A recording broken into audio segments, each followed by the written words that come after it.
Arrogant defendant tells Black Judge to shut up, instantly regrets her powerful sentence. The courtroom buzzed with tense anticipation as Judge Maya Caldwell, a towering presence in her black robe, scanned the defendant's case file one last time. Her reputation for unwavering fairness and razor-sharp intellect preceded her, but today, her patience was about to be tested.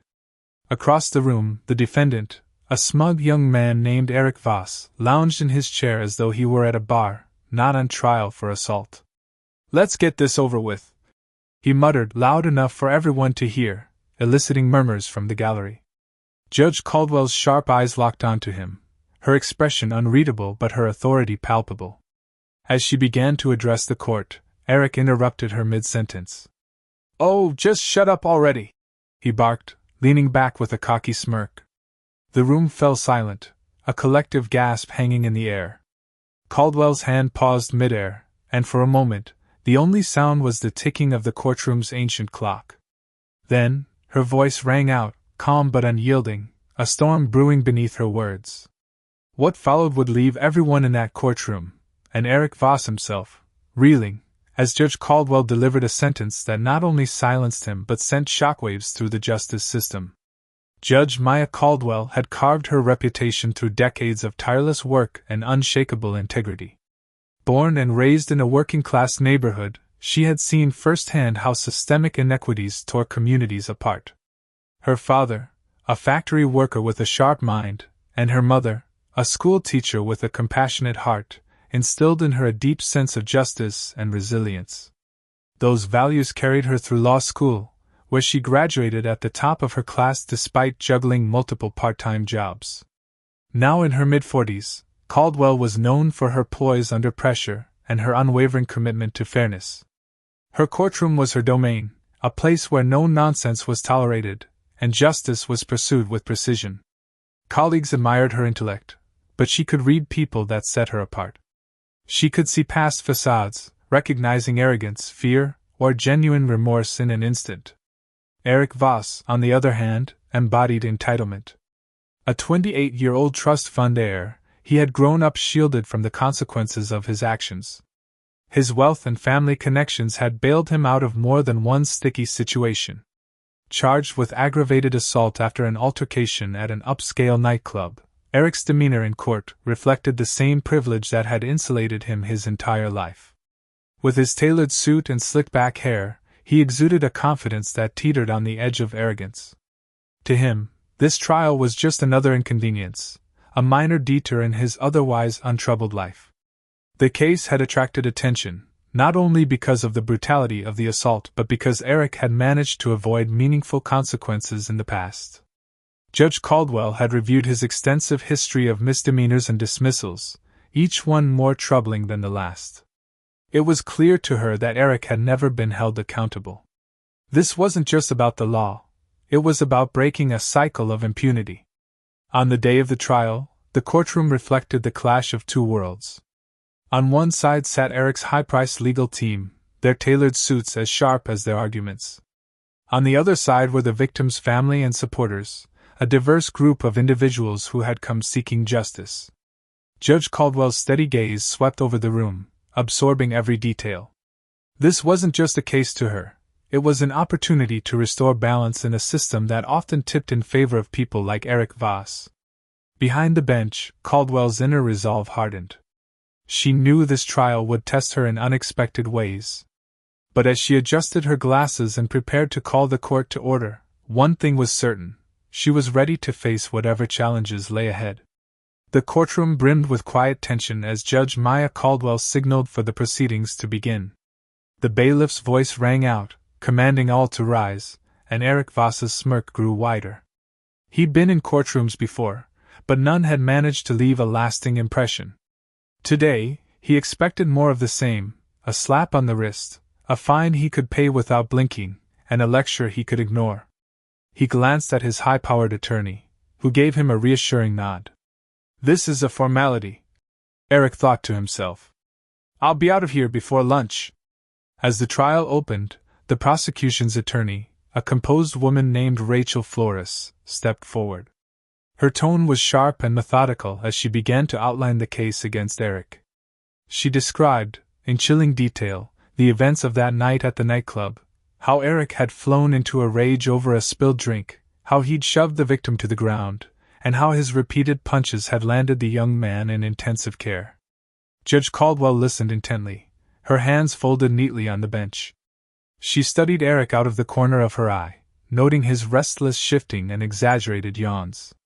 It wasn't the first time she'd seen such behavior from a defendant who thought the law was beneath them.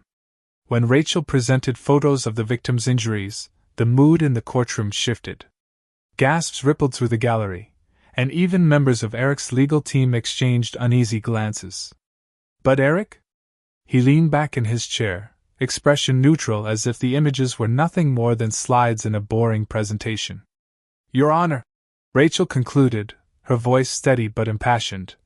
This was no simple altercation. This was a violent, unprovoked attack by a man who believed he could act without consequence. We seek justice not only for the victim but for a community that deserves to see accountability. As Rachel returned to her seat, Judge Caldwell turned her focus to Eric's defense attorney, Jonathan Hayes. Polished and unflappable, Hayes rose with the confidence of a man who navigated countless high-stakes cases. Ladies and gentlemen of the court, he began, let us not rush to judgment. Yes, my client was involved in an incident. Yes, emotions ran high. But Mr. Voss is a young man, one with a promising future and deep remorse for his actions. Let us not destroy his life over one regrettable moment. Eric's smirk widened as Hayes painted him as a victim of circumstance, a misunderstood young man who had momentarily lost control. Hayes emphasized Eric's philanthropic efforts and his potential to contribute meaningfully to society, conveniently omitting his history of reckless behavior and prior arrests. The courtroom's mood shifted again, this time to simmering indignation. Judge Caldwell's sharp gaze remained fixed on Hayes, her expression giving away nothing. Once he concluded, she gestured for Eric to take the stand. It was an unusual move, one that caught Eric's team off guard. Hayes leaned toward him, whispering advice, but Eric waved him off. He swaggered to the stand, confident that he could charm his way out of this just as he always had. Caldwell's calm voice sliced through the quiet. Mr. Voss, do you understand the charges against you? Yes, Your Honor, he replied, his tone clipped. And do you take responsibility for your actions that night? Eric paused, calculating his answer. I take responsibility for being there, sure. But honestly, this whole thing has been blown way out of proportion. It was just a fight, and people fight all the time. The guy's fine now, right? Murmurs erupted in the gallery, and Judge Caldwell held up her hand for silence. Mr. Voss, the victim's medical reports state that he suffered a fractured jaw, a concussion, and multiple contusions. Do you consider that fine? Eric shrugged. People heal. It's not like I killed anyone. That was the moment the tension snapped. Gasps of disbelief echoed through the room, and the victim's family looked visibly shaken. Caldwell's gaze turned icy. Let's talk about accountability, Mr. Voss, she said, her voice cool but firm. Do you believe your wealth and privilege excuse you from the law? Eric's smirk faltered for the first time. I never said that, he muttered. You didn't have to, Caldwell replied. By now, the gallery was riveted. This wasn't just a trial, it was a battle of wills. And Eric, for all his bravado, was starting to feel the weight of Judge Caldwell's piercing scrutiny.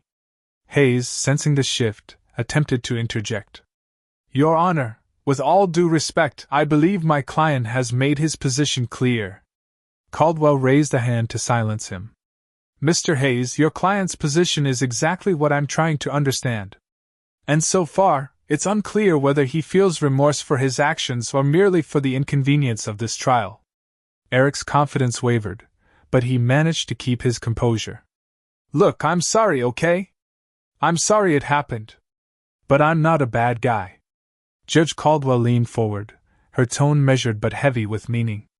Mr. Voss, remorse is not a convenience you offer when faced with consequences. It's a reflection of genuine accountability. I suggest you think deeply about what that means as we proceed. As Eric returned to his seat, His expression was no longer smug. The gallery watched him with a mix of curiosity and contempt. Judge Caldwell's commanding presence had shifted the dynamic in the room, making it clear that this trial would be anything but routine. For the first time, Eric seemed to understand that he was no longer in control. The scales of justice, long tilted in his favor, were starting to even out. As the trial progressed, the tension in the courtroom only deepened. Judge Caldwell's measured yet firm demeanor set the tone, making it clear that she would tolerate no disruptions or diversions. Yet, Eric Voss seemed determined to test the limits of her patience. He couldn't resist whispering comments to his attorney, rolling his eyes at witnesses' testimonies, and smirking whenever the prosecution presented their evidence. Each action added fuel to an already volatile atmosphere, sharpening the divide between Eric's privileged arrogance and the pursuit of justice. The first escalation came when Rachel Flores called the victim, Michael Carter, to the stand.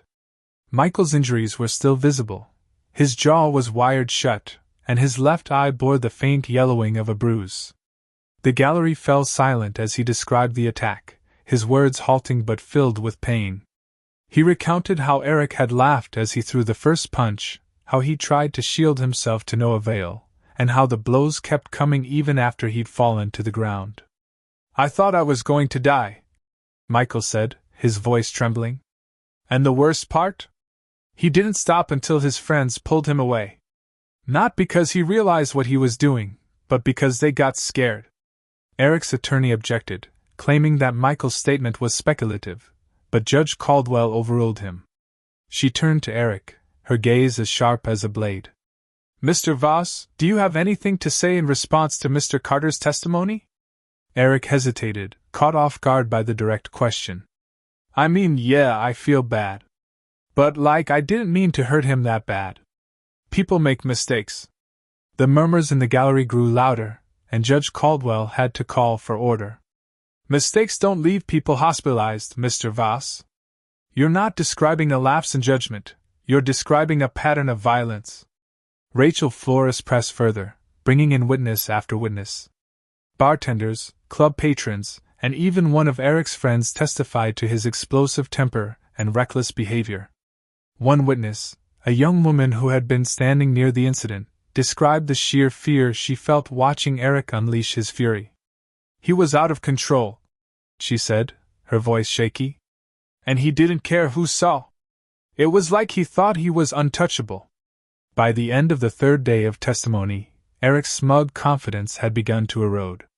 His attorney, Jonathan Hayes, struggled to keep up with the prosecution's relentless pace. Rachel Flores' strategy was clear: to dismantle the illusion of Eric's invincibility piece by piece, showing the court that his actions were not isolated incidents, but part of a troubling pattern. The pivotal moment came when Rachel introduced a key piece of evidence, a series of text messages Eric had sent to a friend just hours after the attack. The messages, dripping with bravado, painted a chilling picture of a man with no remorse. "Dude, you should have seen his face," one message read. "Guy went down like a sack of bricks. Worth it." The courtroom erupted. Gasps and whispers filled the air as Judge Caldwell's gavel banged for silence. Eric's face turned ashen, and for the first time, his composure cracked. His attorney tried to downplay the messages, arguing that they were juvenile posturing and not reflective of true intent. But the damage was done. Caldwell's voice cut through the noise. "Mr. Voss, these messages suggest not only a lack of remorse but a disturbing pride in your actions. Would you care to explain this to the court?" Eric fumbled for words, his usual bravado replaced by stammering. It was a joke. I didn't mean it like that." "A joke?" Caldwell's tone was razor sharp. "You're telling this court that mocking your victim's pain is humorous?" "No, I mean, I wasn't thinking," Eric mumbled, sinking lower into his chair. Rachel seized the opportunity, calling the victim's mother to the stand. Her testimony was a heartbreaking account of sleepless nights, hospital visits, and the anguish of seeing her son's life upended. By the time she finished, there wasn't a dry eye in the gallery, except for Eric, who sat stone-faced, his discomfort overshadowed by his refusal to show vulnerability. As the trial neared its conclusion, the stakes continued to rise. Hayes attempted a last-ditch effort to humanize Eric, bringing in character witnesses who spoke of his good heart and potential. But Rachel was prepared, cross-examining each witness with a precision that left them floundering. She pointed out how none of them had witnessed the incident, how their testimonies were based on selective memories, and how their views were tainted by their relationships with Eric. The tension reached a boiling point during closing arguments. Rachel delivered a searing speech, imploring the jury to see through Eric's facade and recognize the harm he had caused. "This is not just about one night," she said, her voice ringing with conviction. "This is about a man who has been given every advantage in life and has chosen to abuse that privilege. It's about a victim who deserves justice, a community that deserves accountability, and a legal system that must prove it serves all, not just the powerful." Hayes countered with an emotional appeal, urging the jury not to destroy Eric's future over a single mistake. But his words felt hollow in the face of the mountain of evidence against his client.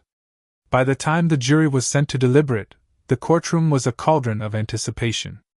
Eric's bravado had been replaced by visible anxiety. His parents, seated behind him, looked equally shaken. Judge Caldwell's gaze remained steady, a reminder that justice would prevail, no matter the outcome. Hours passed before the jury returned with their verdict. As the foreperson rose to announce their decision, the entire courtroom seemed to hold its breath. For Eric Voss, the moment of truth had finally arrived, and the consequences of his actions were about to come crashing down. The courtroom was heavy with anticipation as the jury's deliberations stretched into their second day. Judge Maya Caldwell's sharp eyes scanned the room from her elevated bench. Eric Voss sat stiffly at the defendant's table, his earlier smugness entirely replaced by the weight of uncertainty. His high-powered attorney, Jonathan Hayes, whispered hurried reassurances, but Eric barely nodded. His parents, wealthy, impeccably dressed, and visibly unnerved, clutched each other's hands in the gallery. The tension was suffocating. Meanwhile, the prosecution team, led by Rachel Flores, remained quietly confident. Flores, whose meticulous preparation and eloquence had swayed many juries in her career, flipped through her notes one last time. She knew the evidence was solid, but in cases involving privilege, the outcome was never guaranteed. The stakes felt impossibly high, not just for her client, Michael Carter, but for the principles of fairness and accountability that she held dear. The jury's return was announced just after noon. The foreperson's face betrayed no emotion as the court reconvened. Judge Caldwell's voice carried authority and calm. "Has the jury reached a verdict?" The foreperson nodded. "Yes, Your Honor." The room seemed to hold its collective breath as the verdict was read. "We, the jury, find the defendant, Eric Voss, guilty of aggravated assault." A ripple of reactions coursed through the room. Michael's family quietly embraced one another, their relief tempered by the pain of the ordeal. The gallery buzzed with whispered commentary, and Eric's parents looked as though the air had been sucked out of their lungs. Eric himself appeared stunned, his mouth slightly agape as though he couldn't comprehend the words he'd just heard. Judge Caldwell quickly restored order. "Thank you, members of the jury, for your service. Sentencing will take place tomorrow. The court is adjourned." Her gavel struck with finality, but the true reckoning had only just begun. That evening, the weight of the verdict hung over everyone involved. In her chambers, Judge Caldwell reviewed Eric's file for the 100th time.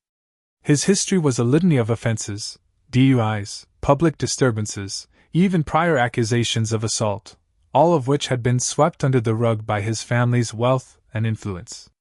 This time, however, the evidence had been irrefutable, and Caldwell knew she had to set a precedent. But the sentence she delivered tomorrow would be scrutinized at every level, by the media, by the public, and by those who still believed the justice system worked differently for people like Eric Voss. Elsewhere, Rachel Flores met with Michael Carter and his family.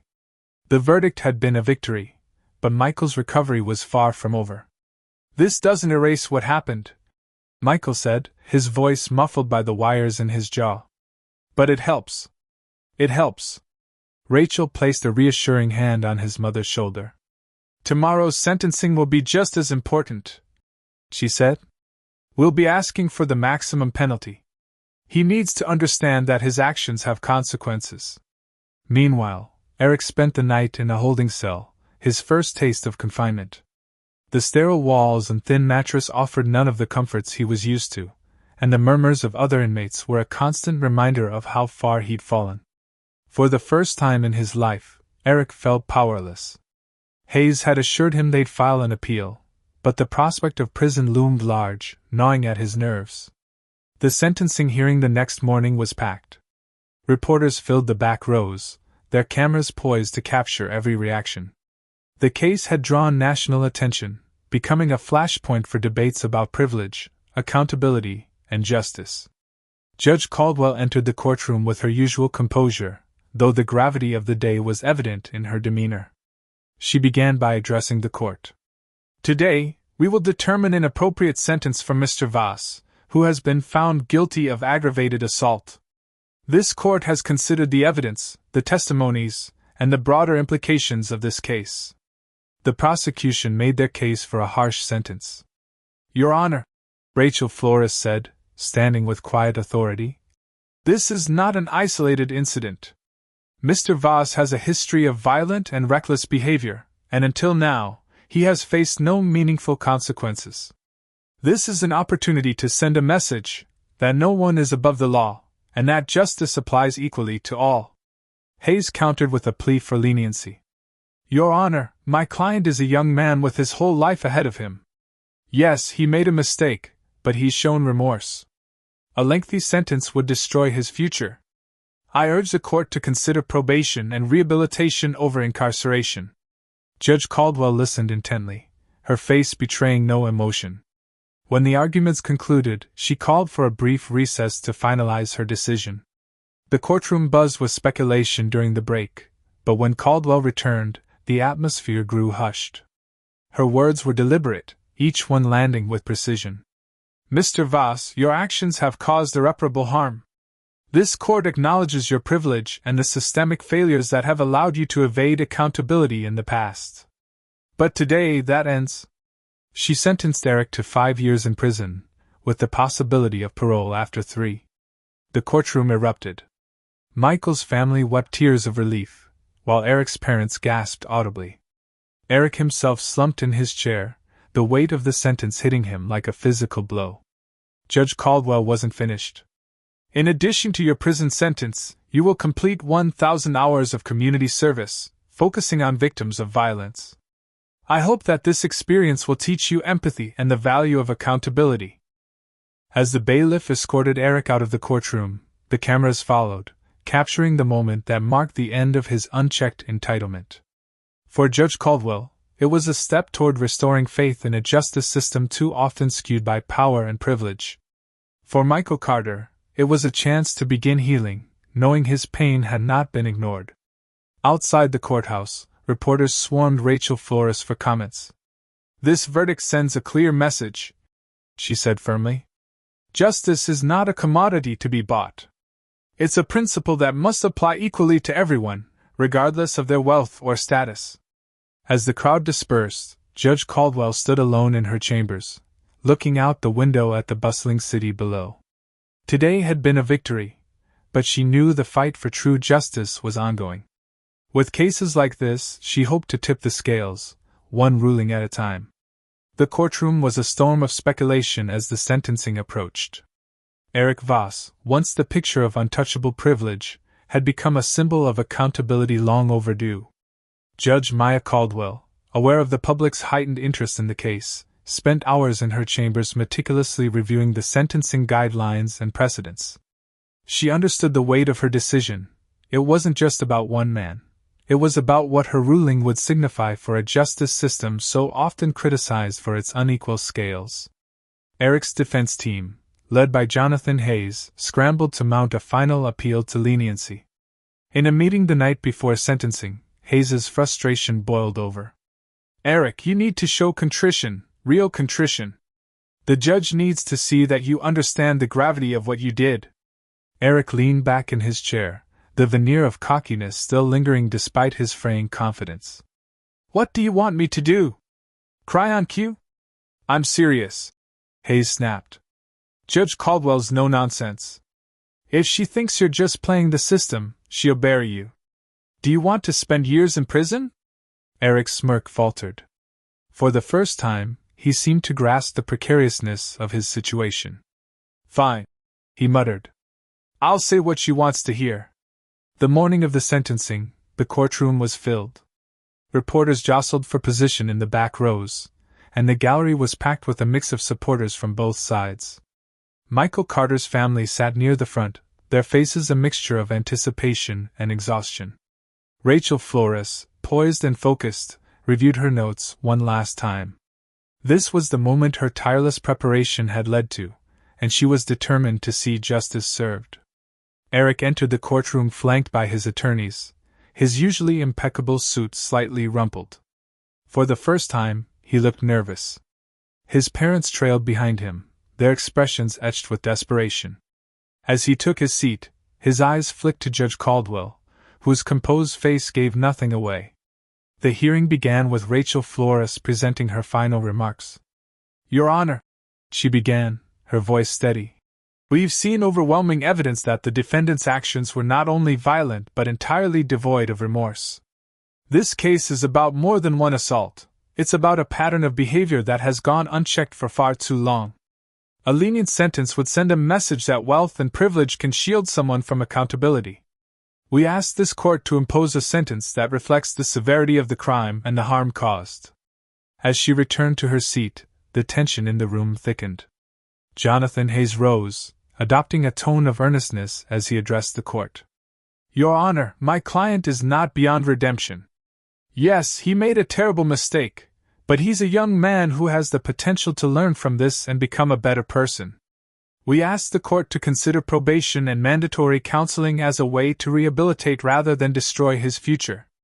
Judge Caldwell listened carefully, her eyes fixed on Hayes but betraying no reaction. When he concluded, she turned her attention to Eric. "Mr. Voss," she said, her voice firm, "do you have anything you wish to say before I pass sentence?" Eric hesitated, the weight of the moment pressing down on him. Hayes nudged him gently, and Eric stood, his hands gripping the edge of the defendant's table. "Your Honor," he began, his voice unsteady, I want to apologize. To Michael, to his family, to everyone I've let down. I know what I did was wrong, and I've had a lot of time to think about how I've hurt people. I'm truly sorry." For a moment, the courtroom was silent. Eric's words hung in the air, but Judge Caldwell's expression remained unreadable. She leaned forward slightly, her gaze piercing. "Mr. Voss," she said, "remorse is not just words. It's a commitment to change. Your history suggests a pattern of avoiding responsibility, and I must consider whether your actions today align with that pattern or indicate genuine growth."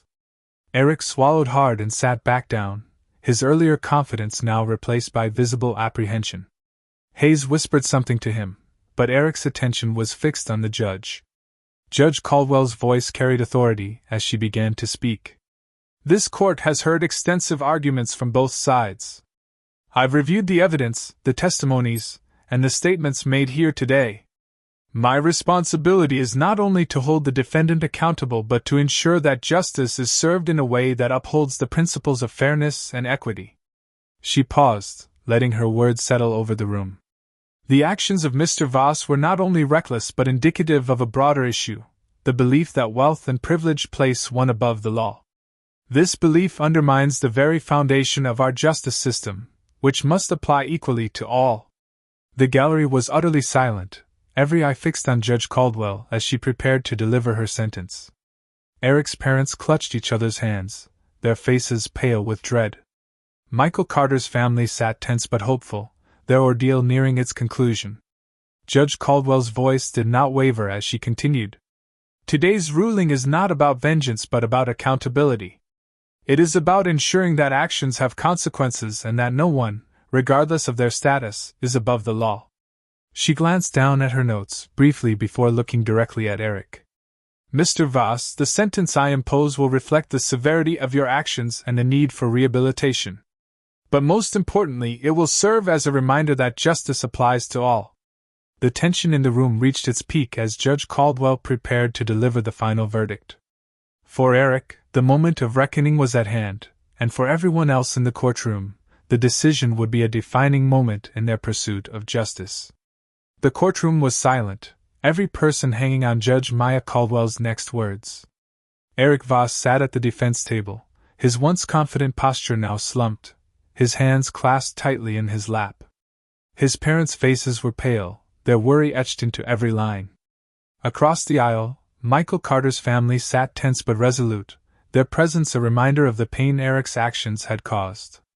Judge Caldwell took a deep breath, her voice steady as she delivered the moment everyone had been waiting for. Mr. Voss, she began, this case is a reflection of systemic privilege and the consequences of believing oneself above the law.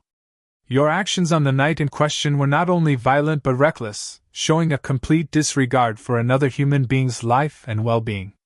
This court has considered the evidence, your history, and the arguments presented by both sides. Justice demands accountability, and accountability demands consequences. Eric's jaw tightened as he awaited the sentence, his earlier bravado completely eroded. Judge Caldwell's voice was firm as she continued. It is the ruling of this court that you, Eric Voss, are hereby sentenced to 5 years in state prison for aggravated assault. You will serve a minimum of 3 years before being eligible for parole. Gasps filled the gallery, followed by murmurs that Judge Caldwell immediately silenced with a sharp bang of her gavel. She wasn't finished. In addition to your prison sentence, she said, you will complete 1,000 hours of community service, specifically working with organizations that support victims of violence. I hope that this will provide you with a deeper understanding of the harm you have caused and the humanity you have ignored. The weight of the sentence settled over the room like a heavy fog. Michael's mother clasped her hands over her mouth, tears streaming down her face. Michael, though still visibly in pain from his injuries, nodded slightly, his expression a mixture of relief and vindication. For his family, this was a step toward healing, a sign that the system could deliver justice. Eric, on the other hand, looked as if the air had been knocked out of him. His parents clung to each other, their wealth and influence finally unable to shield their son from the consequences of his actions. Hayes, his attorney, placed a hand on Eric's shoulder, murmuring words of consolation, but the weight of the moment was too much for Eric to bear. He sat motionless, staring at the table in front of him. Judge Caldwell's gaze swept across the courtroom as she delivered her final remarks. Let this serve as a reminder that no one is above the law and that the scales of justice, while imperfect, strive to balance fairness and accountability. The court is adjourned. The gavel struck with finality, and the room erupted into a flurry of motion. Reporters rushed to capture the reactions, their cameras flashing as they documented the culmination of a trial that had captivated the public. Michael's family embraced their sobs a mixture of relief and exhaustion. On the other side, Eric's parents began to argue quietly with Hayes, their faces tight with desperation and disbelief. As Eric was escorted out of the courtroom in handcuffs, his face was a blank slate, devoid of the arrogance that had once defined him. The murmurs of the gallery followed him, a mix of pity and condemnation. For the first time in his life, Eric Voss was facing a reality he couldn't buy or charm his way out of. Judge Caldwell lingered at her bench for a moment, watching the scene unfold. She knew this decision wouldn't erase the harm Eric had caused, nor would it fix the systemic issues that had allowed him to evade accountability for so long. But it was a start, a statement that privilege did not equate to impunity. With that thought, she rose and exited the courtroom, her robes billowing behind her, ready to face the next case and the challenges it would bring. The courtroom emptied slowly, the weight of the trial's conclusion lingering in the air.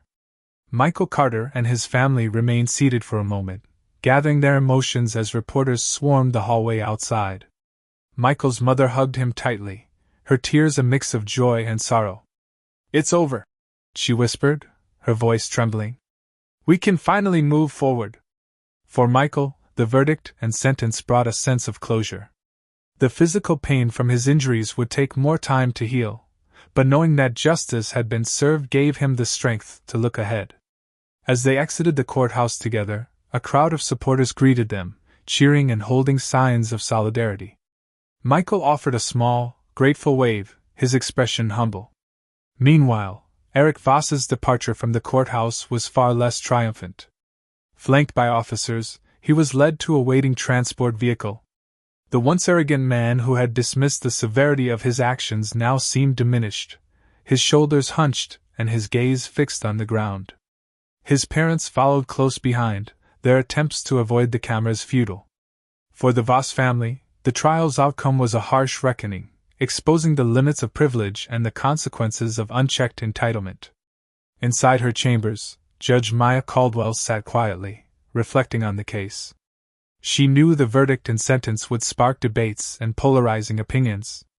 Some would see her decision as a milestone for accountability, while others might decry it as overly harsh or politically motivated. But for Caldwell, the ruling was about principle.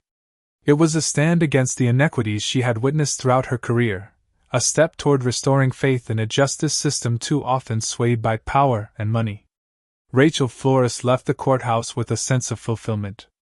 She had taken on a case many believed would end in another miscarriage of justice, and she had prevailed. Yet, the victory was bittersweet. "This isn't just about one man," she told a journalist outside. "It's about a system that has to change, one case at a time.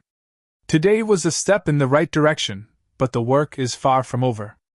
As the courthouse doors closed behind them, the case faded from the public eye, replaced by the next headline.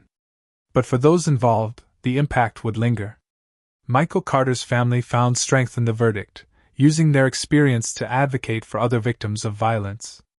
Eric Voss faced the stark reality of prison, a world far removed from his life of privilege, and the opportunity to confront the choices that had led him there. And Judge Caldwell returned to her bench, ready to preside over the next case, her resolve unwavering. Justice, she knew, was a journey, one that required courage, fairness, and the willingness to confront uncomfortable truths. If this powerful story of justice and accountability resonated with you, don't forget to hit the subscribe button and turn on notifications. Stay with us for more compelling stories that shine a light on the fight for fairness and equity. Your support helps bring these narratives to life. What are your thoughts on Judge Caldwell's decision?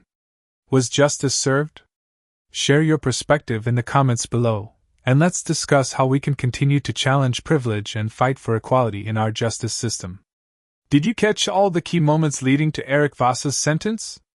What was your favorite turning point in this story of justice? Let us know in the comments, and don't forget to like and share this video to keep the conversation going.